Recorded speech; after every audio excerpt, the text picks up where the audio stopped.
하나님 말씀은 로마서 2장 1절입니다. 신약성경 241페이지입니다. 신약성경 241페이지 로마서 2장 1절 말씀 찾으셨으면 우리 다 같이 한 목소리로 봉독하시겠습니다. 시작. 그러므로 남을 판단하는 사람아, 누구를 막론하고 내가 핑계하지 못할 것은 남을 판단하는 것으로 내가 정죄함이니 판단하는 내가 같은 일을 행함이니라. 아멘. 이 시간은 남을 판단하는 사람이 받는 심판이라는 제목으로 하나님 말씀 증거하도록 하겠습니다. 남을 판단하는 사람이 받는 심판. 지금까지 우리는 이방인들이 어떻게 하나님의 심판 아래에 있게 되는가에 관한 부분을 1장을 통해서 우리가 살펴보았습니다. 여러분, 이방인들이 어떤 방식으로 하나님의 심판 아래에 떨어지게 된다고 했습니까? 다시 한번 1장 전체를 제가 좀 요약을 해드리고 그리고 2장으로 넘어가고자 합니다. 참 정말 2장으로 올라오는데 굉장히 시간이 많이 걸렸죠. 한 거의 19주, 20주 가까이 걸렸습니다. 20주 정도 걸렸으면 벌써 몇 달입니까? 하여간 참 주님의 은혜 가운데서 1장을 샅샅이 우리가 좀 살펴볼 수 있었는데, 샅샅이 살펴보다 보면 1장에 무슨 얘기했는지 이 흐름이, 이 그림이 전체 나무가 이 산맥이 안 보이게 될 위험성이 있어서 제가 1장이 얘기하는 바가 무엇인가, 이방인들이 어떻게 하나님께 심판의 대상이 될 수밖에 없는가에 관해서 제가 다시 한번 설명해 드리고자 합니다. 이방인들은 어떻습니까? 이방인들은 성경이 없습니다. 특별 계시가 없다는 얘기죠. 특별 계시가 없기 때문에 하나님께서는 이방인들에게, 하나님을 모른다 하는 그 사람들에게 하나님을 알게 하는 것을 그들에게 계시하셨습니다. 그걸 우리 뭐라고 얘기하냐면 일반 계시라고 얘기하죠. 일반 계시. 그 일반 계시를 우리가 쉽게 풀어서 얘기한다면 자연 만물, 특히요 우리의 양심, 우리 양심이야말로 일반 계시의 굉장히 강력한 하나님의 일반 계시입니다. 이것을 통해서 우리는 하나님의 존재를 압니다. 신의 존재를 압니다. 알지만 전적으로 타락한 인간은 의도적으로 하나님을 영화롭게 하지 않고 감사하지 않는다고 얘기합니다. 어떤 식으로든지 하나님을 거부하려고 합니다. 하나님은 끊임없이 우리 양심에 하나님의 존재에 관해서 계속적으로 비추시고, 그리고 자연 만물을 통해서 하나님께서는 하나님의 존재를 알도록 계속 비추시지만 우리는 의도적으로 눈을 감습니다. 마치 선지자 이사야가 얘기한 것처럼 저희가 보기는 보아도 보지 못하고 듣기는 들어도 듣지 못하니 이는 그 눈은 감았고 그 귀는 막았습니다 라고 하는 것이 사실은 일반 자연인들에게도 나타나는 특징이기도 합니다. 그 결과 그들에게 임하는 심판은 무엇입니까? 유기입니다. 유기. 방치죠. 더 이상 죄의 지배 아래 살도록 더 이상 하나님께서 간섭하지 않으시겠다는 것입니다. 그래서 이 시편 73편의 말씀처럼 우리는 이 유기되어진, 그리고 하나님의 심판 아래 떨어진 자연인들, 세상 사람들을 보면서 우리는 어떻습니까? 세상에서 형통합니다. 죽을 때도 고통이 없고 힘이 강건합니다. 의로운 사람들이 당하는 고난이나 재앙도 없습니다. 그 결과 점점 더 교만해져 갑니다. 강포가 그들의 옷이 되죠. 점점 마음이 강팍해지지 않습니까? 그러니까 이런 사람들의 특징이 이겁니다. 아니 기독교인들조차도 이런 상태가 되면 이런 반응이 나오죠. 아니 꼭 그렇게 살아야 되나? 그렇게 안 살아도 뭐 사는데 지장 없는데 뭐 맨날 기도를 해? 맨날 예배당 가? 안 믿는 사람들이 우리를 보면서 우리에게 그런 식으로 반응을 하죠. 야, 예수가 밥 먹여주냐? 야, 그렇게 성경대로 살면 뭐 좋으냐? 야, 그렇게 안 살아. 나 봐라. 야, 나 잘 산다. 야, 난 맨날 술 퍼마시고 살아도 야, 나 다 잘 돼. 담배 피우고 그래도 난 병 안 걸리고 튼튼해. 별 문제 없어. 근데 여러분, 그 별 문제가 없는 게 아니에요. 그게 진짜 문제입니다. 진짜 문제죠. 내가 하나님께서 정하신 그 율례와 법도대로 살아가지 않는데도 불구하고, 또는 내 양심의 거리낌을 끊임없이 마비시켜 가면서 사는데도 불구하고 잘 된다. 그럼 점점 교만해져 가죠. 언제까지 교만해져 갑니까? 멸망할 때까지.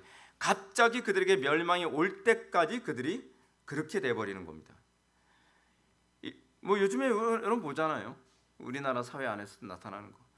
이제껏 자기가 자기 권력과 힘과 지혜로 모든 일이 잘 돼가는데 하나님께서 멸망의 손을 딱 들기 시작하면 되는 일이 없기 시작합니다. 아, 이제는 잘 됐는데, 예전에 이렇게 하면 됐는데 왜 안 먹히지? 그러다가 한순간에 가는 겁니다. 한순간에. 그들을 우리는 뭐라 얘기하냐면 철저한 우상숭배자라고 합니다. 우상숭배의 결과가 무엇입니까? 그들은, 바울은 그렇게 얘기합니다. 자기 몸과 영혼만 욕되게 하는 것이 아니라 가장 가까운 배우자와 자녀들과 가족들로부터 시작해서 모든 사람들을 욕되게 하는 것. 서로가 서로를 욕되게 한다고 하지 않습니까? 그 욕되게 함이 나타나기 시작하는 겁니다. 그렇죠? 여러분들 결혼하면서 제일 갈등이 일어나는 게 뭡니까? 서로가 섬기는 신이 다를 때 제일 갈등이 심각하죠. 교회 다닌다고 해서 예외가 아닙니다, 여러분. 교회 다녀도요, 거듭나지 않으면 사실은 우상 숭배자입니다. 그러니까 그 안에서 갈등이 일어나고, 갈등이 일어나는 것으로 끝나지 않고 자녀들도 서로 욕되게 만들죠. 자기 혼자 우상 숭배로 자기를 욕되게 한 것으로 끝나는 것이 아니라 자기 자녀들도 끊임없이 욕되게 만들고, 그리고 주변의 사람들 만나면 그 모든 사람들을 욕되게 만듭니다. 이것이 극단적으로 나타나는 방식이 뭐냐면 동성애라고 그랬죠. 사도 바울은 이게 동성애고, 이 동성애 방식으로만 나타나는 것이 아니라고 또 제가 여러분한테 말씀드렸습니다. 일반적으로 동성애뿐만 아니라 일반적으로 서로가 서로의 몸을 욕되게 만드는 방식 중에 하나가 뭐냐면 모든 불의, 추악, 탐욕, 악의가 가득한 자요, 시기, 살인, 분쟁, 사기, 악독이 가득한 자요, 수군수군하는 자요, 비방하는 자요, 하나님께서 미워하시는 자요, 능욕하는 자요, 교만한 자요, 자랑하는 자요, 악을 도모하는 자요, 부모를 거역하는 자요, 우매한 자요, 배약하는 자요, 무지한 자요, 무정한 자요, 무자비한 자라. 근데 문제는 이게 이게 제동이 걸리지가 않습니다. 하나님의 법대로 살지 않아도 너무 모든 게 잘 되는 거예요. 그냥 소위 악셀레터를 밟으면 밟은 대로 가는 거예요. 이야, 너무 좋죠. 자랑스럽죠. 그러니까 뭐라고 얘기합니까? 야, 꼭 그렇게까지 살 필요 없어. 답답하게 왜 그렇게 사니? 거짓말도 적절히 해야 되고, 그리고 시기, 질투, 야, 이게 얼마나 또 좋은 건지 알아? 이렇게 했더니 야, 나 더 잘 살게 되더라, 야. 그리고 고집 부리고, 수근수근하고, 그리고 불평하고, 원망하고. 근데 모든 게 다 잘 돼요. 그래서 어떻게 해요? 죄가 점점 장성해 가는 거죠. 언제까지요? 한 번에 멸망이 도래할 때까지. 그러니까 이 사람들은 이것이 죄인 줄 알지만 잘 되고 형통하니까 죄 짓는 것이 재밌는 겁니다. 탄력이 붙는 거죠. 이런 사람들은 이 같은 일을 행하는 자는 사형에 해당한다고 하나님께서 정하심을 알아요. 아는데도 불구하고 자기들만 행할 뿐 아니라 또한 그런 일을 행하는 자들을 옳다고 합니다. 주변 사람들에게 그것을 권합니다. 심각한 거죠. 굉장히 심각한 겁니다. 그들의 심판을 향한 길은 여기서 끝나지 않습니다. 무리하게도 시편 기자는 이렇게까지 표현합니다. 하나님이 어찌하랴 지존자에게 지식이 있으랴는 상태까지 갑니다. 그래서 이 교만한 사람들은 설교를 들어도 변화되지가 않습니다. 어떤 사람들이 여러분 교회 와서 변화됩니까? 망할 대로 망하고 나서 천부여 의지없어서 손들고 옵니다 하는 그런 사람들이 교회에 왔을 때 비로소 복음에 반응을 하는 것이지, 자기의 욕심과 정욕과 자기 방식대로 인생이 잘 사라지면 예배당에 앉아서 팔짱 끼고 다리 꼬고 이럽니다. 저거 다 웃기는 소리야. 김 목사 저렇게 얘기하지만 아이고 저렇게 누가 저렇게 사나? 부터 시작해서 저렇게 살면 쫄딱 망해. 그렇게 얘기하는 거죠. 그렇게 얘기하는 거예요. 그러니까 이 사람들의 고백은 이거죠. 하나님이 어찌하랴 지존자에게 지식이 있으랴? 지존자가 뭘 안다고? 하나님이 뭘 안다고? 이렇게 나오는 거죠. 교만의 극치의 상태죠. 그러니까 하나님의 말씀이 어미하게 선포되어져도 다 웃기는 소리지. 김 목사 알아봐야 얼마나 알고, 성경 다 거짓말이지 뭐 다 웃기는 얘기야. 그렇게 반응하는 겁니다. 그게 교만한 사람들에게 나타나는 특징이죠. 그러다 그들은 자신들의 마침이 갑작스러운 심판이 될 거라는 사실을 알지 못합니다. 형통에 취해서 결코 자기 자신을 뒤돌아보거나 점검하지 않는 겁니다. 여러분 제일 절망스러운 상태가 어떤 상태인가? 점검할 줄 모르는 상태가 제일 절망스러운 상황입니다. 지혜로운 사람들은 어떻습니까? 끊임없이 자기 자신을 점검하죠. 뭔가 잘 나가고 있을 때 더 두려운 겁니다. 뭔가 형통하고 있는 것 같을 때 두려워합니다. 그래서 더 점검합니다. 그것이 지혜롭고 현명한 사람입니다. 근데 멸망을 향해서 계속 가고 있는데 절대로 뒤돌아보지 않습니다. 절대로 주위를 돌아보지 않습니다. 내가 잘 가고 있는지 잘못 가는지 전혀 생각은 안 합니다. 언제까지요? 멸망할 때까지. 이들은 이런 행운이 죽을 때까지 지속될 것이라고 생각합니다. 그러나 시편 73편 기자의 고백처럼 하나님은 그들을 미끄러운 곳에 두시며 파멸에 던지실 것입니다. 그때까지 그들은 자기 자신이 어둠 속에 있기 때문에 무엇 때문에 자기가 무너지고 무엇 때문에 자기가 이 지경이 되는지를 알지 못합니다. 비참한 사람들이죠. 여기까지가 우리가 살펴본 이방인들을 향한 하나님의 심판에 대한 총정리입니다. 이제 우리는 오늘 본문으로 시작되는 2장 1절부터 3장 8절까지 말씀을 통해서 유대인들을 향한 하나님의 진노에 대해서 이제 우리가 살펴보게 될 겁니다. 물론 2장 1절부터 3장 8절까지 언급된 사람들이 누구냐에 대한 학자들의 견해는 분분합니다. 어떤 학자들은 1장 1절 오늘 본문에서 그러므로라는 말로 시작했기 때문에 이 본문은 유대인들을 대상한 것이 아니다라고 주장하는 사람들도 있습니다. 다른 학자들은 바울이 분명히 유대인을 생각하는 것이지만 동시에 유대인뿐만 아니라 앞에서 언급한 이방인들 가운데 스스로 도덕적이고 종교적이라고 생각하는 그런 사람들에게도 해당하는 것이다라고 약간 모호하게 이렇게 주장하는 학자들도 있습니다. 근데 대부분의 제가 여러 주석들이나 학자들의 글을 다 보니까 대부분 우리가 보수적이고 권위 있다라고 하는 학자들의 견해는 이 사람들은 2장 1절부터 3장 8절까지에 나오는 이 사람들은 유대인입니다. 대상이 유대인이라고 다 그렇게 얘기합니다. 존 머레이 교수도 그렇게 얘기하고 존 스토트도 그렇게 얘기하고 로이드 존스도 그렇게 얘기하고 여러 학자들 주석들을 다 봐도 다 그렇게 나옵니다. 모레이가 2장이 유대인들을 향한 메시지라는 사실을 몇 가지로 논증을 하는데요. 한번 좀 들어보시기 바랍니다. 이건 짧게 지나가니까 학문적인 얘기라도 그냥 들어보세요. 첫째는 이방인의 종교적 도덕적 타락을 들어 그들의 판단하려는 경향은 유대인들의 특유의 특징이라는 겁니다. 다른 사람들은 다른 종교인들이나 이방인들은 이렇게 잘 안 해요. 근데 유대인들만이 여러분도 그래요. 여러분 소위 성경을 가지고 있다는 종교가 있잖아요. 기독교뿐만 아니라 하다못해 여호와의 증인, 천주교 그런 이단들. 근데 이상하게 성경을 가지고 있다고 하는 종교들의 특징이 뭐냐면 종교적 도덕적 타락을 들어서 다른 사람을 비판하는데 굉장히 날이 잘 서요. 굉장히 신기해요. 특히 남을 판단하는 사람아라는 말은 유대인들을 가리키며 유대 민족의 특성을 가리키는 것이라고 머레이는 얘기합니다. 두 번째는 여기 언급된 사람들은 4절의 말씀처럼 즉 하나님의 인자하심과 용납하심과 길이 참으심이 풍성함에 참여한 사람이라고 얘기하는 겁니다. 이 사람들은 어떤 사람들입니까? 여러분들 하나님의 오래 참으심에 여러분들 참여한 사람 아닙니까? 소위 성경을 아는 사람들은 하나님께서 우리를 오래 참아 주셔서 우리 멸망하지 않고 이렇게 사람 구실하면서 살고 있는 겁니다. 이 논증은 가장 확실한 증거라 할 수 있습니다. 세 번째, 바울은 특별한 권리나 유리한 점이 있다고 해서 하나님의 심판에서 면제되지 않음을 주장하고 있습니다. 이런 면에서 이것이 유대인이지 결코 이방인을 향한 것이 아니라고 얘기할 수 있습니다. 우리가 잘 알고 있는 것처럼 유대인들은 자신들이 혈통적으로 아브라함의 자손이라는 특권의식이 있었습니다. 그들의 특권의식은 그들로 하여금 우월감과 교만에 빠지게 만들었습니다. 왜냐하면 자신들은 혈통적으로 아브라함의 자손이기 때문에 하나님의 심판으로부터 면제받았을 거라고 생각하는 거죠. 근데 이런 식으로 생각하는 사람들이 천주교인들이에요. 그래서 이것 때문에 종교개혁이 일어났는데 문제는 뭐냐면 종교개혁 이후에 상당수의 기독교인들이 또 이렇게 생각을 해요.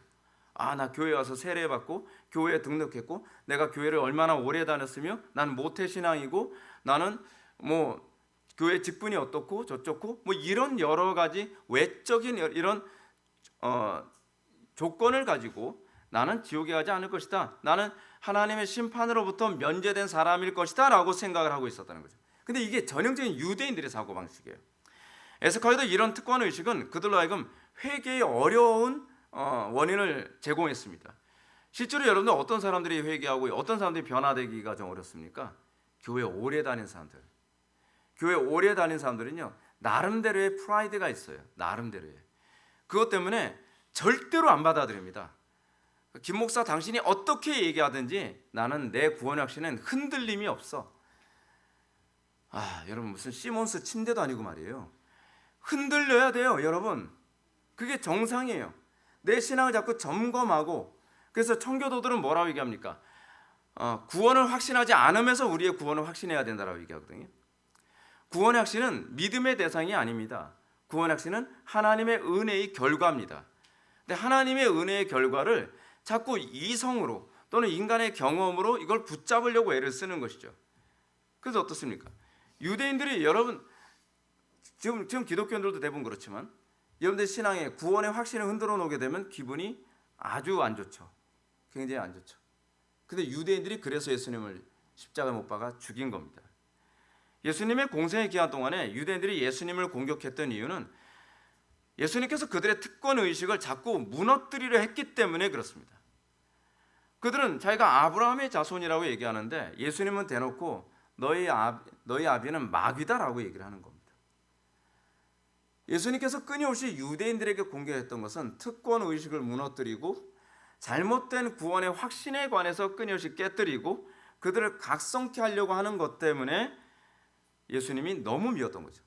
로이드 존스의 지적처럼 그들은 예수님의 설교를 들으면 자기들도 죄인이라고 느끼게 되었다는 것 때문에 예수님을 미워했다는 겁니다. 어떻습니까? 여러분들은 어떤 설교를 좋아합니까? 지금 한국 교회가 대부분 어떤 설교에 환호하는지 아십니까? 여러분들 말고 저기 저 사람들이 문제지. 여러분들은 다 괜찮아요. 여러분들 하나님의 백성이잖아요. 상당수의 교회를 보게 되면 기본적으로 전제를 어떻게 까냐 하면 교회 안에 온 사람들은 거듭난 사람이라고 전제라고 설교를 합니다. 근데 여러분 그거는 올바른 설교가 아닙니다. 왜냐하면 예수님도 그렇게 설교하지 않았고요. 바울도 그렇게 설교하지 않았습니다. 궁극적으로 우리는 끊임없이 나의 구원에 대해서 다시 점검하고 다시 되돌아보고 내가 이미 과거에 구원받은 흔적과 그 인치심이 있었다 할지라도 지금 내 삶 가운데서 할례받은 자로서의 영적 할례받은 자로서의 인치심이 나의 삶 속에 육적 할례로 안 나타난 지 오래됐다고 한다면 우리는 두려워 떨어야만 합니다. 나 구원 안 받은 거 아닌가? 내가 과거에 그것이 일시였던 건 아닌가? 또는 그때 내가 착각하고 있었던 것 아닌가? 끊임없이 두렵고 떨림으로 우리의 구원을 점검하는 태도를 견지해야 되는 거거든요. 근데 여러분 제가 알아요. 그런 설교를 굉장히 싫어한다는 거. 근데 양심적인 목회자라고 한다면 끊임없이 성도들로 하여금 자기 신앙을 점검할 수 있는 기회를 제공해야만 합니다. 오늘날 교회 안에서 헌금 많이 하고 봉사 많이 하고 또는 나름대로 권력이 있고 힘 있는 사람들이 교회를 떠나지 않게 하기 위해서 자꾸 그렇게 마음을 편하게 해주려고 애를 씁니다. 그래서 끊임없이 이것을 폭로하고 그런 신앙이 가짜라고 얘기하게 되면 대부분 미워합니다. 이런 현상은 구원파 같은 사이비 종교들의 특징이기도 합니다. 그들은 자신들이 소속된 단체나 교파에만 구원이 있다는 그릇된 확신을 가지고 있습니다. 그렇죠? 유대교만 그런 게 아니에요. 이단들의 공통점이 대부분 왜 이단에서 안 나오는지 아십니까? 이단 거기에만 구원파에만 구원이 있고 또 여호와 증인에만 구원이 있는 것 같고 그리고 그 신천지라든지 하나님의 교회에만 구원이 있다고 생각하기 때문에 거기서 못 나오는 거예요. 근데 여러분 그 현상은 우리 개혁파 안에서도 많이 나타나요. 여러분 우리 개혁파 교회에만 구원이 있는 것 아닙니다. 저는 개인적으로 성결교 열심히 잘 믿는 사람들 중에서도 구원받은 사람 좀 많이 봤어요. 감리교회도 있어요. 오순절에도 있어요. 침례교회도 있어요. 근데 우리는 개혁파 안에만 마치 구원이 있는 것처럼 얘기하면 곤란합니다, 여러분. 근데 이것이 얼마나 유대인적 사고방식인지 알아야 돼요. 물론 우리 개혁파가 가지고 있는 신학적인 탁월함은 다른 어떤 교파가 결코 따라올 수 없는 수준이라는 것은 분명하며 하나님께서 가장 기뻐하시는 신학적인 체계는 사실 개혁주의가 최고입니다. 그건 인정하지 않을 수가 없습니다. 자타가 다 공인을 합니다. 그러나 그렇다고 해서 개혁파 안에만 구원이 있는 것처럼 또는 개혁파 안에만 구원이 있다고 가르치는 것은 사실은 잘못 가르치는 겁니다. 유대인들의 가르치는 사고방식과 다르지가 않습니다. 마지막 네 번째로 존 머레이 교수는 앞부분에서 유대인을 계속 유념하다가 17절에 와서 비로소 유대인에 관한 얘기를 하거든요. 그러니까 대부분의 어떤 학자들은 자, 유대인에 관한 얘기는 이 17절부터 3장 8절까지지 그 앞은 유대인에 관한 얘기가 아니다라고 주장을 하고 있거든요. 왜냐하면 17절부터 유대인이라는 그 대상을 선명하게 얘기하니까요. 근데 머레이는 그렇게 보지 않습니다. 머레이는 오히려 어떻게 보냐면 이제까지 유대인을 대상으로 이런 부분을 지적하고 나서 비로소 그 대상을 선명하게 얘기한 것이 17절이라고 얘기하고 있는 것이죠. 신학적 관점, 성경을 보는 그 관점을 그렇게 여러분들이 보는 것이 좋을 거라고 생각합니다. 전 100% 동의합니다. 2장 1절부터 3장 8절까지에 대한 이해는 이 정도만 살펴보고요. 이제 우리는 오늘 본문을 좀 살펴보고자 합니다. 1절 말씀 다시 한번 다 같이 읽겠습니다. 시작.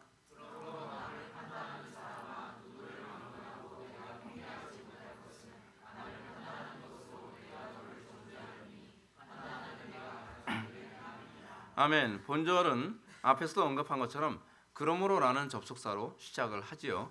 그래서 저도 사실은 주석이라든지 학자들의 글을 읽기 전에 2장을 다시 한번 훑으면서 감사했던 것이 뭐냐면 그냥 처음부터 2장 1절부터는 유대인에 관해서 얘기하는 거구나라고 하는 게 그냥 제 눈에는 딱 들어왔어요. 그리고 다른 학자들은 어떻게 보나 하면서 봤더니 제가 보는 관점이 틀리지 않았다는 걸 제가 확인할 수 있었습니다. 근데 제가 주석이나 학자들의 견해를 보기 전에 좀 혼란스러웠던 것이 뭐냐, 그러므로를 어떻게 이해해야 될 것인가 라고 하는 부분에 대해서 퀘스천 마크를 붙일 수밖에 없죠. 그러므로라고 한다면 앞에 전개했던, 우리의 어법은 그렇지 않나요? 앞에서 전개했던 내용을 부가 설명을 할 때 우리는 그러므로라는 말을 주로 사용을 합니다. 그래서 이 접속사를 어떻게 이해할 것인가 라고 했을 때 핸드릭슨 같은 학자는, 핸드릭슨도 굉장히 유명한 학자입니다. 핸드릭슨 같은 학자는 이 접속사가 앞에서 설명된 이방인들의 부도덕한 행위와 관련이 있다고 주장을 합니다. 그렇지만 사실은 그 당시 유대인들이 글을 쓸 때 어떤 방식으로 글을 썼는지를 안다면 이 주장이 설득력이 없습니다. 그 당시에는요, 그냥 어떤 말을 하다가 다른 식으로 이야기를 전환을 하려고 할 때 그 접속사를 통해서 그냥 전환합니다. 앞에 내용과 관계없이. 마치 우리 이렇게 얘기하잖아요. 뭐 얘기하다가요, 딴 얘기하고 있어요. 그런데요, 우리 말 습관처럼 그렇게 얘기하면서 갑자기 다른 얘기로 전환을 하잖아요. 이게 이제 그 당시에 글을 쓰는 사람들의 습관 같은 거라는 것입니다. 그래서 여기서 이 접속사를 우리는 별 의미 없이 다른 주제로 옮기기 위해 습관처럼 사용한 표현이라는 정도로만 이해하고 우리가 이 1절을 보는 것이 옳습니다. 우리가 여기서 중요하게 봐야 될 부분은 이것입니다. 바울이 선민이라는 특권의식을 가진 유대인들만의 공통적인 특징을 지적하고 있다는 겁니다. 나만 선민이다, 우리만 선민이다라고 하는 것을 가지고 있는 공통적인 특징, 그건 뭐죠? 남을 판단하는 사람이 된다는 겁니다. 남을 정죄함으로써, 다른 사람을 판단함으로써 어떻게 해요? 내 신앙이 좋은 것처럼 생각하고 있다는 겁니다. 여러분, 우리는 그런 경우가 굉장히 많이 있지 않나요? 뭐 학교에서 선생님이 뭐 이렇게 글씨 쓰다가 맞춤법을 이렇게 급하게 쓰다 보면 틀릴 수도 있잖아요. 그럼 학생들 중에서 앉았다가 선생님, 왜? 그럼 저거 맞춤법 저거 틀렸는데요? 그러네. 그러면 다른 애들이 자기를 굉장히 더 똑똑하게 봐줄 거라고 생각하는. 근데 다른 애들은 난 알고 있었는데 얘기 안 한 거였는데. 뭐 그런 분위기. 근데 이것이 이 종교적인 현상에서 특히 유대교, 이제 구약과 신약 성경을 믿는, 이 성경을 믿는 사람들에게서 흔히 나타나는 현상 중에 하나가 그거죠. 다른 사람을 정죄한 만큼 내가 더 잘 신앙생활하는 것처럼 생각을 하는 거죠. 그래서 우리는 공동체 안에서 아주 불꽃 같은 눈을 가지고서 다른 사람들의 일거수일투족의 조그만 부족한 부분을 잘 찝어내는 걸 굉장히 신앙이 좋은 거라고 생각하지 않습니까? 그래서 우리는 저는 개인적으로 이해가 잘 안 되는 경향이 있어요. 좋은 점은 저는 되게 잘 보이는데 왜 이렇게 단점을 이렇게 자꾸 보려고 하는지는 이해를 못하겠어요. 제가 목회 생활하면서 제일 좀 아이러니한 게 그거예요. 저는 장점이 되게 잘 보여요. 야, 저 사람 저 굉장히 성품이 저것도 괜찮네. 제가 몰랐는데 저 사람들이 또 저런 게 있었네. 그래서 저는 주로 사람을 좋게 보거든요. 굉장히. 물론 좋게 봐서 제가 좀 많이 당하기도 하죠. 근데 자꾸 단점만 보는 것이 신앙이 좋은 거라고 생각하는 것은 소위 유대주의적인 사고방식의 전형적인 특징이에요. 저 사람이 저거 보니까 뭐가 어떻고 뭐가 어쩌고 아주 말 한마디 한마디 표현 하나하나까지 빈틈없이 다 찝어내요. 핀셋으로 찝어내듯이. 그게 유대인들이죠. 남을 굉장히 잘 판단하죠. 유대인들의 문제는 여기에 있었습니다. 예수님께서도 지적하셨던 것처럼 그 상대방의 눈에 티까지도 다 들여다보는 거예요. 문제는 뭐죠? 자기 눈에 들보가 안 보인다는 게 문제 아니겠습니까? 이게 유대인들에게 나타나는 또는 성경을 믿는다고 하는 사람들에게서 흔히 나타나는 잘못된 모습이죠. 이게 성숙하지 않고 거듭나지 않으면 이런 현상이 나타난다는 것입니다. 물론 바울은 지금 유대인인데 기독교인으로 개종한 유대인에서 기독교로 개종한 사람들을 대상으로 얘기하는데 그것이 기독교로 개종했다고 해서 이게 없어지질 않아요. 기독교로 개종을 해도요, 어리면 어릴수록 그것이 그렇게 잘 보이고 거듭나지 않으면 거듭나지 않을수록 이게 더 잘 보여요. 그러니까 서론에 언급한 것처럼 유대인들은 그들만의 교만과 우월감으로 가득했습니다. 이런 교만과 우월감은 항상 자신을 뒤돌아보고 판단하는 일에는 굉장히 관대합니다. 문제는 이겁니다. 왜 자신에 대해서 교만과 우월감이 대단할까요? 나는 안 그런데거든요. 나는 간음하지 않았는데, 저 여자는 간음했네? 나는 도둑질하지 않았는데, 저 사람은 도둑질을 했네? 나는 살인하지 않았는데 저 사람은 살인했네?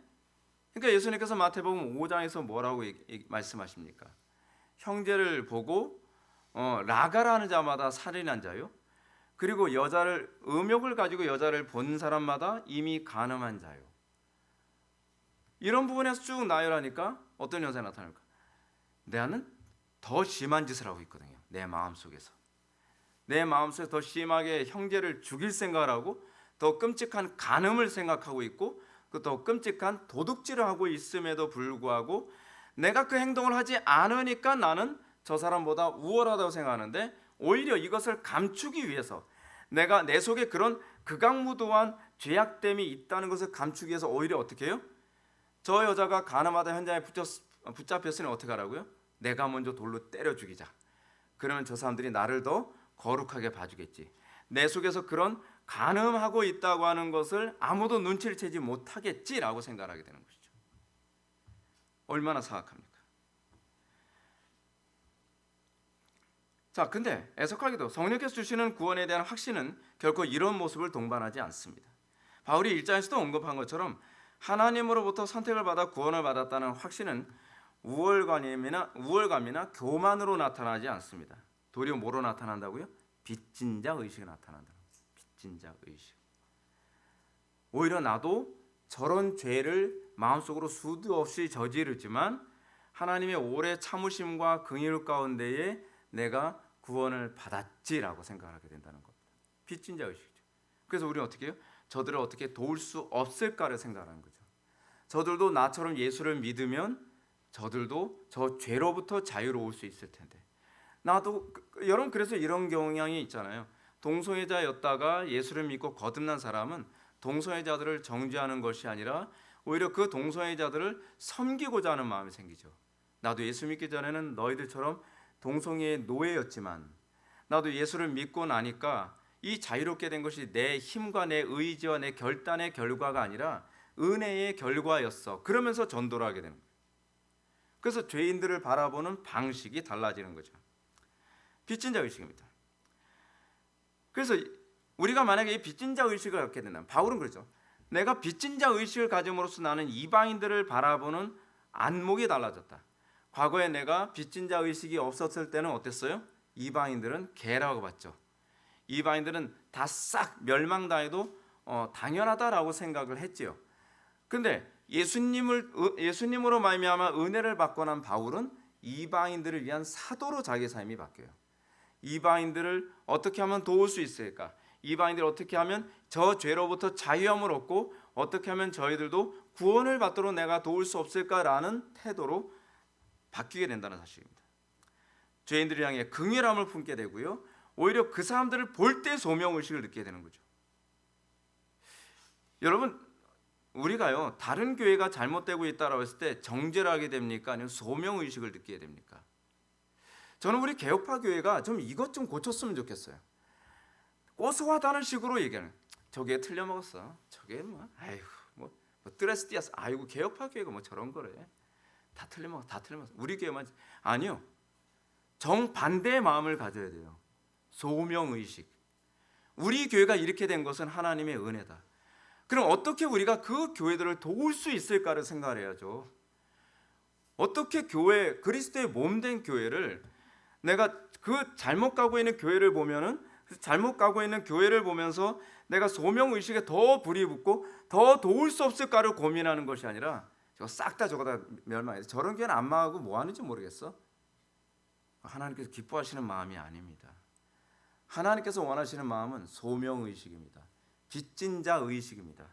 아, 저들을 도우라고 하나님께서 나에게 이 은혜 주셨구나. 저 사람들이 이렇게 도우라고 하나님께서 나에게 이런 부분에 대해서 자유함을 누리게 하셨구나라고 생각하게 되는 거죠. 저는 그런 경우가 많이 있어요. 교회 안에서도 자녀 교육에 힘들고 어려워하는 사람들 보면 자꾸 마음속에서 이렇게 돕고 싶어요. 근데 돕다가 또 오해를 하는 경향이 있으니까 좀 참고 그러는데, 그게 우월의식이 아니라, 나에게 하나님께서 이 은사를 주셨으면 내가 저들을 저렇게 도우라고 주신 건가 보구나 라고 생각을 하는 거죠. 물론 유대인들은 혈통적으로 아브라함의 자손입니다. 그들은 하나님과 언약을 맺고 율법을 받은 백성들입니다. 더군다나 그들은 할례를 받았습니다. 그래서 바울이 논지까지 두 가지로 나오게 됩니다. 하나는 뭐냐 하면 혈통적으로 유대인인 사람들에 대한 문제점에 가서 얘기하고, 육신의 할례를 받았으나 그들의 마음에 할례가 없는 상태에 관해서 사도 바울이 논증을 해 나가기 시작을 합니다. 그래서 그 얘기가 나오는 거예요. 그러나 유대인들이 이것을 하나님으로부터 받았다고 해서 이것이 남을 판단할 자격이 부여됐다는 것을 의미하지 않습니다.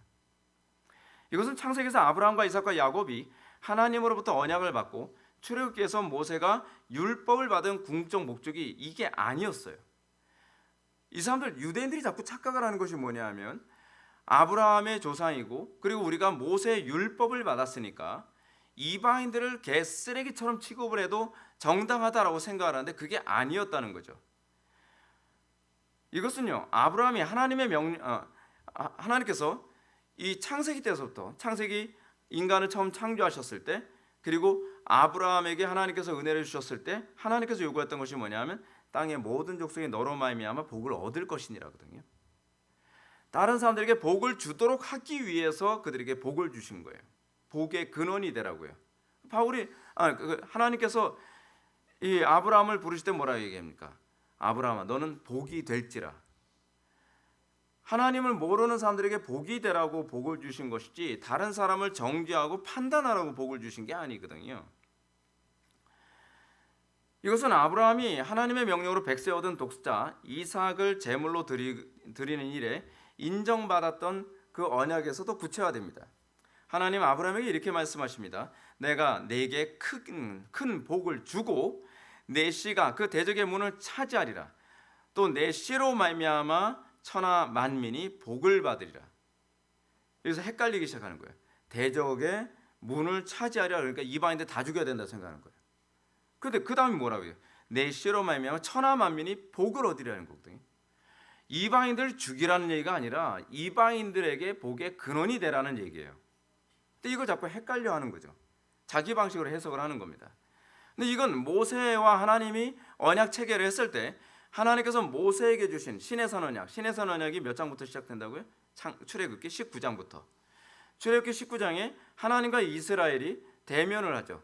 대면을 하는데 하나님께서 이스라엘에게 뭐라고 이제 정체성을 얘기하냐면 19장 5절부터 6절에서 이렇게 말씀하십니다.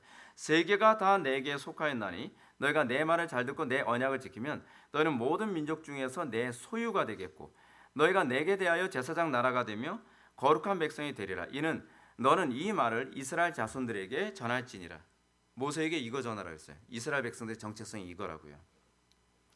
이 본문을 잠깐만 설명을 해야 되겠습니다. 여기서 첫 번째 우리가 관심을 가져야 될 게 뭐냐면 세계가 다 내게 속하였나니라고 하는 것. 하나님은 단순히요 민족적 이스라엘의 하나님이 아닙니다. 한 민족에게 갇혀 있고 한 민족만 서비스하는 그런 하나님이 아니라는 겁니다. 이방 종교에서는 자기 민족의 신이 따로 있죠. 근데 하나님은 그 이방 종교에서처럼 민족의 신이 아니에요. 궁극적으로 만왕의 왕이시요 만주의 주이시고 온 우주의 통치자이십니다.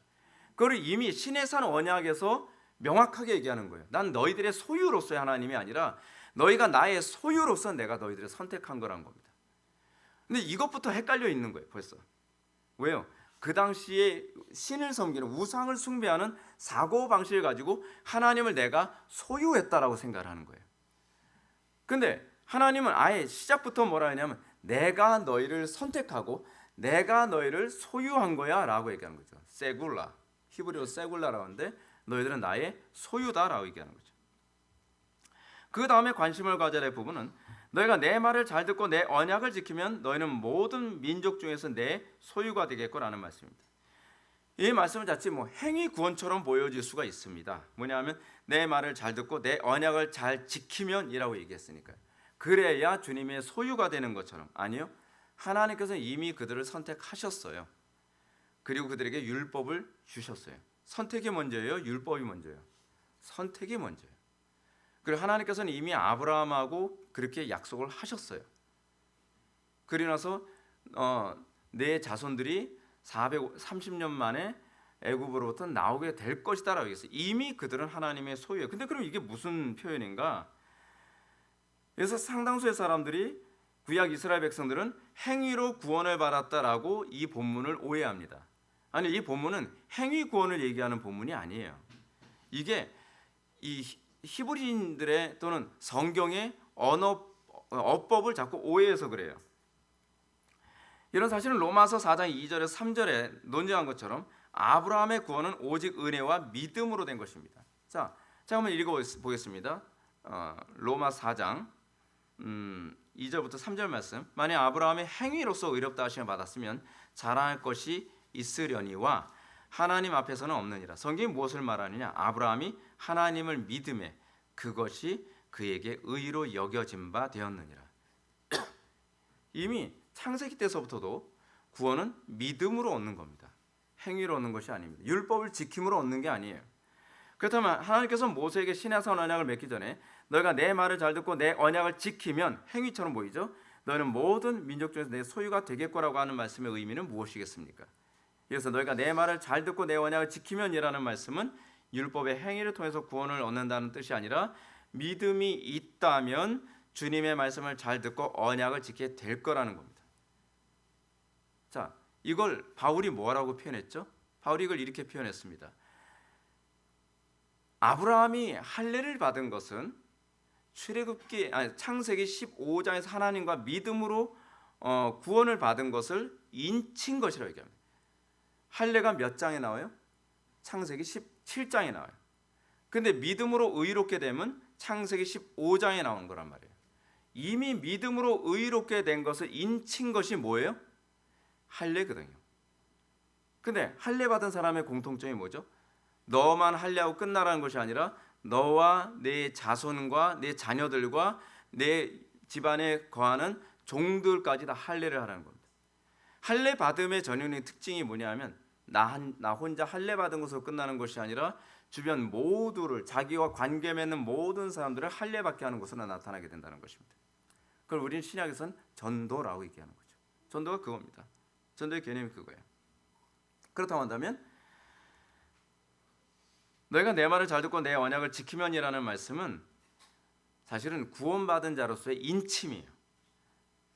소위 표징이죠. 너희들이 구원을 받았다고 한다면 어떻게 될 거라는 거예요? 너희가 내 말을 잘 듣고 내 언약을 지킬 거라는 겁니다. 그것을 표현하는 방식입니다. 그리고 이런 사람들만이 모든 민족 중에서 하나님의 소유가 될 거라고 가르치는 것입니다. 아무나 하나님의 소유가 되는 것이 아닙니다. 철저히 사람이 하나님을 선택하는 것이 아니라, 이방 종교하고 원리가 완전히 반대입니다. 하나님이 우리를 선택하는 겁니다. 그리고 하나님께서 우리를 선택하시면 우리는 주의 율례와 법도를 지키게 되어 있으므로 그것을 통해서 우리가 인침을 받게 되는 겁니다. 나 구원 받았구나라고 하는 걸 비로소 알게 되는 거죠. 그리고 이렇게 모세에게 말씀하신 하나님은 이스라엘을 당신의 소유로 삼으시는 궁극적 목적을 그 다음에 얘기하십니다. 뭐라고요? 너희가 내게 대하여 제사장 나라가 되며 거룩한 백성이 되리라. 이스라엘 백성들이 하나님의 선택을 받아 구원받게 된 이유가 뭐예요? 행복이 아니에요. 풍요가 아니에요. 형통이 아니에요. 너희들 내 선택을 받았으니까 가나안 땅에서 잘 먹고 잘 살게 해줄게. 너희들의 행복과 안전은 내가 보장해 줄게가 아니에요. 이스라엘 백성들이 한 번도 안전이 보장된 적이 없습니다. 그들은 항상 불안에 떨었고 항상 전쟁의 위협에 시달려야만 했습니다. 여러분, 그게 우리가 이 땅에서 신앙생활하는 우리의 모습 아닌가요? 우린 별로 안전하지가 않아요. 예수 믿는다는 것 때문에 우린 끊임없이 전쟁을 치러야 되고, 저도 굉장히 피곤하거든요. 예수 믿는다는 것 때문에 끊임없이 어려움에 처합니다. 왜 그렇게 하게 하시는가? 제사장 나라가 되고 거룩한 백성이 되게 하기 위해서입니다. 그러면 어느 제사장 나라가 됐다면, 그러면 어디에 제사장 나라가 된다? 제사장이 뭐 하는 겁니까? 하나님과 사람 사이의 관계를 개선시켜주는 역할을 하는 것이 제사장 아닌가요? 그리고 이스라엘이라고 하는 이 모든 민족은 이방 전체 모든 나라를 대상으로 하나님과의 관계를 회복시키도록 부름받은 소위 제사장 민족이라는 거예요. 그거 하라고 하나님께서 이스라엘을 선택하신 거예요. 그거 안에서 하나님께서 바벨론 포로로 가게 만드신 거거든요. 궁극적인 이유는 그들이 바벨론 포로로 가게 된 건요, 단순히 도덕적인 문제가 아니에요. 단순히 그들이 어떤 죄를 저질러서의 문제가 아니에요. 구약신학자들이 대부분 동일하게 얘기하는 건 그들이 제사장 나라로서의 역할을 하라고 하나님께서 오래 참고 기다리셨는데 안 하는 거예요. 그 역할, 그 소명을 그들이 버려버렸어요. 소명을 버리고 자기의 행복을 따라 살고 자기의 풍요와 만족과 안전만을 위해서 사니까 내가 더 이상 너희들의 하나님이 되지 않겠다라는 차원에서 그들을 바벨론 포로 생활로 허락하신 겁니다. 그 다음에 거룩한 백성은 뭡니까? 구별된 또는 헌신된 백성이라는 거죠. 우리는 어떻게 구원받았습니까? 우리는 하나님께 이런 식으로 거룩한 제사장으로서 살도록 특별히 구별되고 특별히 헌신되도록 부름받은 존재입니다. 우리는 그렇게 구별되어야만 합니다. 세상에서 그런 구별됨이 있어야만 합니다. 그렇다면 진정으로 은혜로 말미암아 구원을 받은 유대인들에게 나타나야 되는 외적 또는 심적 상태는 무엇이겠습니까?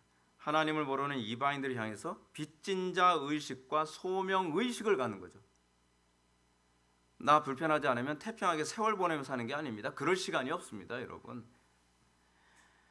하나님을 모르는 이방인들을 향해서 정죄의 눈으로 바라보라고, 그러라고 우리 구원하신 게 아닌 거예요. 그러라고 그들의 유대인들에게 하나님께서 율법 주신 것이 아니라는 겁니다. 근데 문제가 뭡니까? 정작 율법을 받고 할례를 치른 흔적이 있다고 하는 유대인들이 이 언약과 율법 안에 들어가게 된 하나님의 백성으로 선택받았다라고 하는 이 인식까지 어떻게 해요? 내가 복의 근원으로 또는 내가 제사장으로 헌신해야 될 대상을 향해서 오히려 정죄하고 그들을 죽이는 일에 앞장서고 있다는 겁니다. 바울은 이거 정상적이지 않다라고 얘기하는 겁니다. 이거는 유대인들이 도대체 복음을 잘못 알고 있다, 율법을 주신 하나님의 목적을 잘못 알고 있다라고 지적하고 있는 겁니다. 그럼 바울은 이렇게 얘기합니다.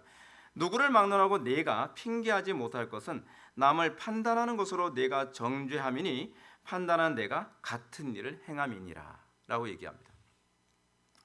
우리는 이 구절에서 바울이 이방인들을 향해 사용했던 동일한 문장을 발견해야 됩니다. 이방인들에게도 뭐라고 했죠? 너희들이 일반 계시를 무시함으로 하나님의 심판에 대해서 심판대 앞에서 핑계하지 못할지니라. 1장에서 그 얘기가 나왔죠. 근데 2장에서도 바울은 똑같은 논리로 얘기합니다. 이방인들이 자연 만물과 양심이라고 하는 일반 계시를 무시함으로 하나님의 심판대 앞에서 핑계하지 못한다고 얘기했던 것처럼 유대인들에게도 바울의 논증은 동일한 방식으로 적용되어집니다. 오히려 더 율법을 받았기 때문에 그들은 더 핑계할 수가 없는 상태가 되고 특별 계시를 받았으니까요. 유대인들은 율법을 받았고 할례를 했기 때문에 하나님을 아는 지식이 더 선명합니다. 그 율법으로 자신을 더 냉철하게 판단하고 점검했어야 됐다는 얘기죠. 율법을 주신 1차적 목적은 이웃의 죄를 정죄하기 위한 것이 아닙니다. 율법은 자신을 정죄하도록, 자신을 돌아보도록, 자신을 점검하도록 주어진 것입니다. 갈라디아에서 언급된 것처럼 율법의 1차적 기능은 타인을 정죄하는 수단으로 주어진 것이 아니라 자신의 무능과 타락을 바라보도록, 그래서 우리가 그리스도에게만 소망이 있음을 알게 하도록 주어진 것이 바로 율법입니다. 그걸 뭐라고 얘기했죠? 옛날에는 몽학 선생이라고 이렇게 번역을 했는데 지금은 초등교사라고 이렇게 번역을 하죠. 그러라고 율법을 주신 거거든요. 하나님의 언약 안에 들어간 사람은 누구나 예외 없이 율법을 통해 자신의 전적 타락과 무능을 알게 된 사람이었습니다. 그게 알게 됐다면 정죄할 수 있나요? 알게 됐다면 우리가 마치 똥 묻은 개가 겨 묻은 개를 향해서 손가락질 할 수 있겠냔 말이에요. 자기 엉덩이에 똥이 묻었는지 모르는 거예요. 여러분들 그런 거 잘 모르죠. 옛날에 우리는 어렸을 때 개를 풀어서 키웠기 때문에 엉덩이에 똥 묻은 개를 굉장히 많이 봤습니다. 예. 뭐 진돗개고 뭐 족보 있는 개고 다 소용없어요. 그냥 아무데나 싸니까. 근데 엉덩이를 뭉개고 다니니까 이 엉덩이에 이렇게 똥덩어리가 이렇게 붙어서 다니거든요. 근데 뭐 개 중에 어떤 개들은 그냥 지푸라기 같은 게 엉덩이에 붙어 다니기도 하고 그래요. 그거 보고 얘기하는 거예요. 그거 보고. 율법을 통해서는 우리가 진짜 똥 묻은 개처럼 내 죄악됨에 대해서도 선명하게 봤음에도 불구하고 겨 묻은 개를 탓하는 것과 같은 태도를 취하게 된다는 겁니다. 자, 하나님의 언약 안에 들어간 사람들은 누구나 예외 없이 율법을 통해 자신의 전적 타락과 무능을 알게 된 사람입니다. 우리는 그런 사람들이다. 그것이 구원받은 하나님의 백성이고 그것이 하나님의 언약 안에 들어갔다는 사람들에게 나타나야만 하는 관점에 또는 안목의 변화입니다. 그리고 그 안에서 하나님의 긍휼과 그리스도의 중보로 값없이 우리는 구원을 받게 된 겁니다. 우리가 이방인들보다 좀 더 도덕적이고 이방인들보다 좀 더 종교적이기 때문에 구원받은 것이 아니라 그냥 간단해요. 그리스도의 긍휼 때문에 우리도 저런 죄인의 삶을 살 수 있음에도 불구하고 우리는 좀 신사적으로 살게 된 것뿐입니다. 우리는 이방인들 혹은 죄인들을 바라보면서 그들을 심판과 정죄의 관점으로 바라보지 않도록 해야만 합니다. 물론 우리의 본능은 자꾸 그렇게 갑니다. 거듭나도 그렇게 가게 되어 있습니다. 제가 인정합니다. 그런데 여기서 이방인들이나 죄인들의 죄에 대해서 우리가 얼마나 심각한 상태인지를 뒤돌아보지 않으면 자꾸 잔인해진다는 얘기입니다. 물론 여기서 이방인들이나 죄인들의 죄에 대해서 우리가 관대하게 눈 감아줘야 된다고 제가 얘기하는 것이 아닙니다. 공동체 안에서 나오는 죄에 대해서 관대하게 눈 감아줘라는 얘기 아닙니다. 그럼 공동체 박살납니다. 죄가 수도 없이 들어오게 됩니다. 죄가 들어오는 것을 막는 것은 우리는 그 죄를 면밀하게 정확하게 관찰함으로 이것을 막을 수 있습니다. 우리가 만약 그런 태도를 견지하게 된다면 우리가 만약에 죄인들의 죄에 대해서 우리가 관대하게 하게 된다면 그 죄는 점점 담대함을 얻게 됩니다. 예를 들어서 여러분 예배 시간에 늦는 일에 대해서 사랑으로 품는다고 하게 되면은 그 사람은 점점 더 죄를 짓는데 담대해지게 됩니다. 죄를 억제케 하시는 은총이 사라지지 않도록 그들을 섬기는 방법은 그것이 얼마나 심각한 죄인지를 알게 하고 그가 회개하도록 돕는 것이 그들을 진짜 돕는 겁니다. 어떤 교회에 제가 얘기를 들었는데 예배 늦는 것을 방치해 놓으니까요 아예 설교 중간에 오는 게 그냥 습관화된 교인들이 점점점 늘어나더라는 겁니다. 그거 왜 그래요? 그 사람은 제가 극단적으로 얘기한다면 천국 못 갑니다. 그건 누구 잘못이냐? 사실 목회자 잘못입니다. 그 사람이 잘못한 것은 예배 시간에 늦는 건 초기서부터 권징석에 앉히든 책망을 하든 문을 걸어 담든 그런 태도를 견지해야만 합니다. 근데 그렇게 안 하니까 점점 죄에 대해서 담대해지면서 어떤 현상이 나타나냐면 그 교회도 그렇게 했어요. 예배당 문을 걸어 잠그니까 자기의 죄를 뒤돌아보는 것이 아니라 욕을 하는 거예요. 어떻게 저렇게 사랑이 없을 수 있어? 사랑이 없는 게 아닙니다. 그게 사랑입니다. 죄를 억제케 하시는 은총이 떠나가지 않도록 하는 것은 하나님이 알아서 해주기 바랍니다가 아니라 우리도 교회 공동체 안에서 권징이라는 방식을 통해 죄를 억제케 하는 일을 해야 돼요. 그래서 칼빈이나 종교개혁자들이 권징이 사랑이라고 얘기하는 겁니다.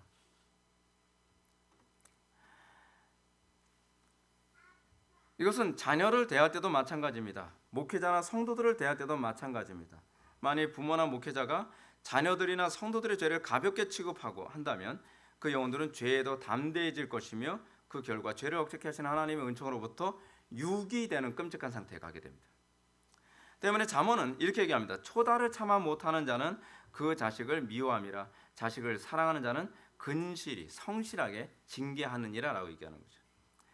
여기 핵심은 매가 아닙니다. 여러분 자꾸 착각하지 마십시오.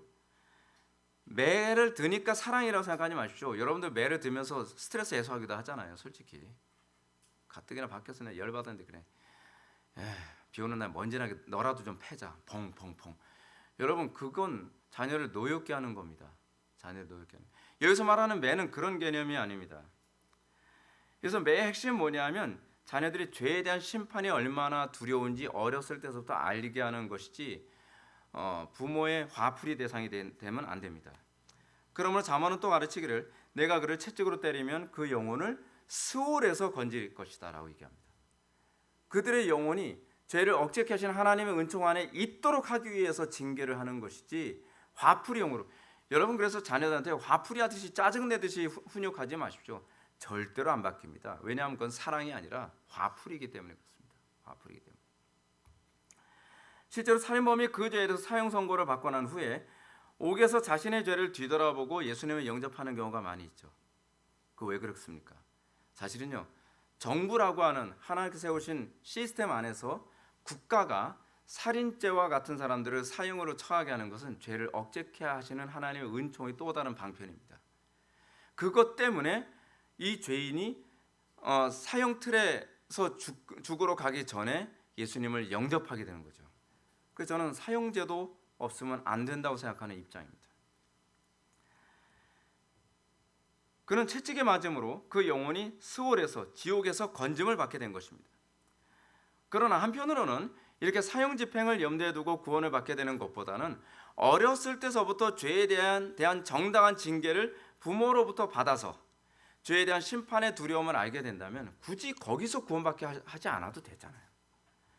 부모가 자녀를 근실하게 징계하고 근실하게 훈육을 하지 않음으로 말미암아 그 자녀의 구원이 정말 비참하고 그리고 혐오스럽게도 사형틀 앞에서 예수님을 영접하게 된다면 어떻게 하겠습니까? 타인의 죄에 대해서 우리가 관대하게 나올 수 없는 이유는 항상 여기에 제한되어야만 합니다.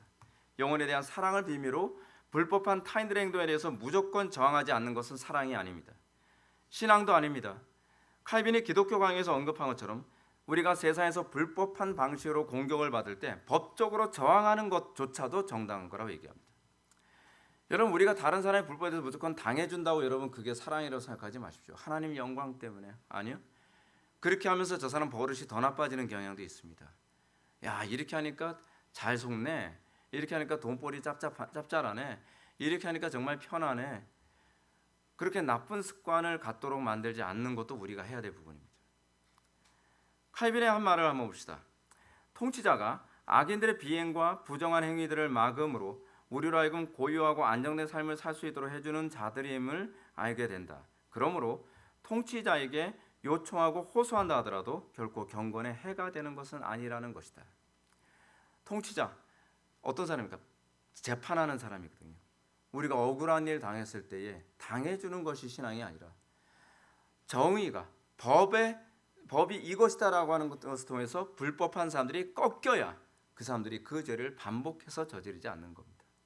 힘들지만 우리는 그런 일도 때로는 감행해야 될 땐 감행해야 되는 것입니다. 왜 그렇습니까? 그럼에도 불구하고 바울이 말하고자 하는 것은 죄 자체에 대해서는 적극적으로 대응하고 싸워야 되지만 죄인 자체는 긍휼히 여기는 태도를 견지해야 된다는 것을 얘기하는 겁니다. 칼빈도 형제를 상대로 법정에 호소하는 것의 정당성을 언급하면서 다음과 같이 얘기해요. 형제를 여러분 그런 거 많이 있죠.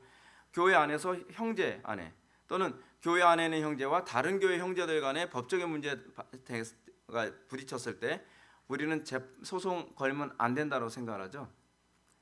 꼭 그런 것만은 아닙니다. 아주 극단적인 상황에서는 해야 될 땐 해야 됩니다. 근데 웬만하면 소송으로 가지 말라고 얘기하는 겁니다. 소송으로요. 왜냐하면 그렇게 하면서 안 믿는 사람들이 오히려 우리를 판단하게 되니까 우리가 세상 사람들을 판단하는 훨씬 높은 퀄리티의 계시를 받은 존재로서 우리가 그렇게 된다는 것은 수치스럽다는 얘기거든요. 하나님의 영광이 가려지고, 그러나 또 특정한 어떤 문제 같은 경우에는 내가 잘못하지 않았음에도 불구하고 그 억울하게 될 경우에 칼빈은 이렇게 얘기합니다. 형제를 상대로 법에 호소하는 것이 허락되어 있다 해서 그 형제를 증오하거나 또는 해를 입히겠다는 무모한 욕망에 사로잡히거나 또는 끝없이 괴롭혀도 좋다는 것은 아니다라고 얘기합니다. 동기가 항상 중요합니다. 동기가. 왜 그렇습니까? 그리스도인이란 자신도 율법 앞에서 동일한 정죄를 받은 존재이며 지금도 신앙의 양심 속에서 정죄받고 있는 존재이기 때문에 그렇습니다. 우리도 예수를 믿기 전엔 동일한 죄인이었습니다. 지금도 우리는 동일한 죄를 날마다 짓고 살아갑니다. 이방인들보다 우리가 날 것도 별로 없습니다. 그러나 우리 주님이 긍휼히 여기심으로 말미암아 우리는 점점 죄로부터 자유롭게 되어지고 우리가 죽었을 때 영원한 천국에 들어갈 수 있는 것일 뿐이지 그것이 나의 잘남에 있지 않고 오로지 하나님의 은혜 가운데 있다는 겁니다. 그래서 루터가 뭐라고 얘기합니까? 우리가 안 믿는 사람들보다 더 잘난 것 없다라고 하는 차원에서 루터는 그리스도인을 의롭게 된 죄인이라고까지 얘기하죠. 네. 그러나 우리는 단순히 죄 용서를 받았다는 점에서만 차이가 있는 것이 아닙니다. 동일한 죄에 대해 하나님을 알지 못하는 자연인들과 죄에 대한 반응에서 차이가 나타납니다. 자연인들은 자신의 죄를 돌아보지 못하고 타인의 죄만 보지만 자기 자신의 들보는 보이지 않고 타인의 티만 보지만 그리스도인들은 타인의 죄를 보면서도 자기 눈에 들보가 있는 것을 알게 된 사람들입니다. 그게 그리스도인입니다. 그것이 거듭난 사람들입니다.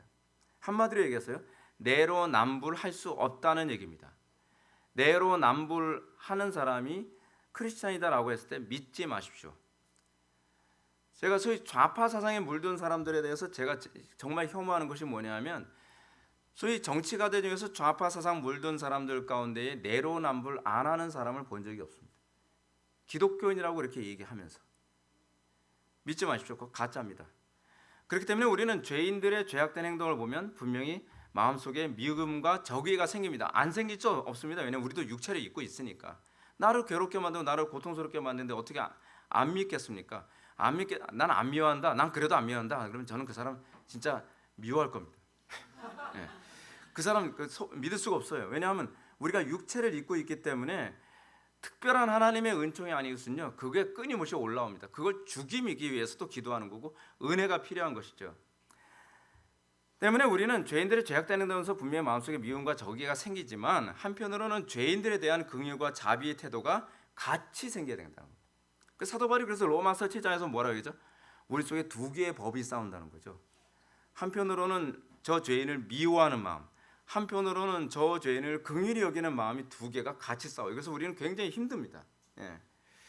어떻게 이런 미묘한 심령의 차이가 나올 수 있겠습니까? 그 이유는 나도 하나님 앞에서 동일한 죄인이라는 것을 본 사람이기 때문에, 그리고 여전히 보고 있는 존재이기 때문에 그렇습니다.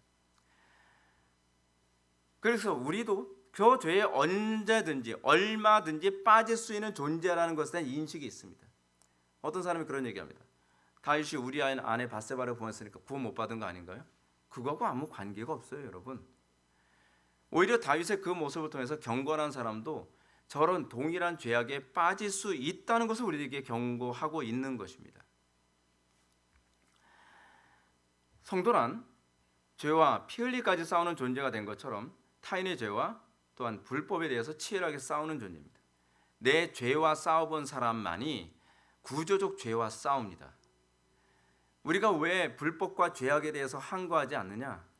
내 죄에 대해서, 내 속에서 일어나는 죄에 대해서 저항을 안 하고 수용했기 때문에 그렇습니다. 내가 만약에 내 속에 있는 죄와 싸웠다면 저 죄와 안 싸워서는 견딜 재간이 없습니다. 내 본성에서.